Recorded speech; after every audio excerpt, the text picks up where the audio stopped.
doming, I'm going to be pushing on my mound of clay like that, right? I'm going to be pushing forward like this.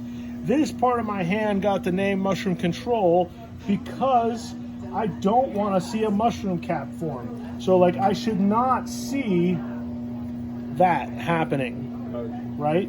This hand should be preventing that mushroom cap from ever forming, hence the name mushroom control. I want to come down to a dome, not a flat top. A flat top causes two problems. One, the top of my hand is pushing the clay one way and the bottom of my hand is pushing the clay the other way, and I get these weird things happening in the centerpiece of clay. But also, if I'm not centered and I need to cone again, I will now have to fix a volcano, right? So when I come down, the only difference my mushroom control has, on the way up, I start with it tipped in before, and I come in with it tipped in. On the way down, I straighten it up a little bit and push the clay down, and I come down and I have this sort of cupcake-like dome, right? Yes. Are you squeezing water out of the I sponge? am. That's a good, I didn't mention that, but that is what I do. I usually have a very loaded sponge with water, and when I'm going down,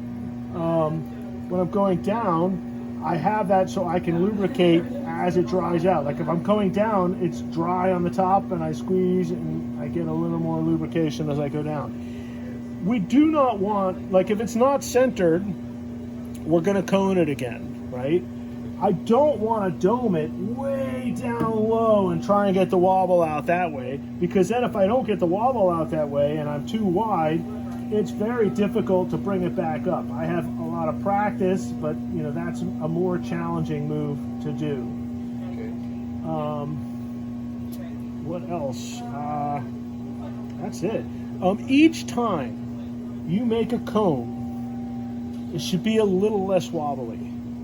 Each time you make a dome, it should be even better. If either of those moves makes it worse, we need to change how we're doing that move, right?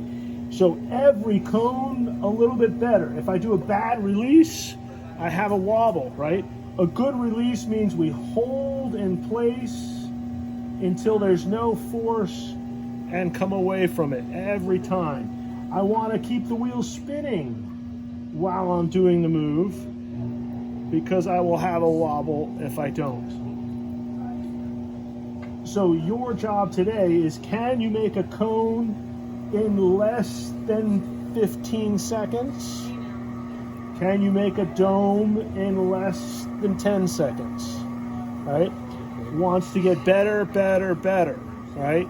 There's no such thing as coning and doming too many times while you're learning how. But in reality, the second I have a dome and it's wobble free, I'm on to the next set of moves.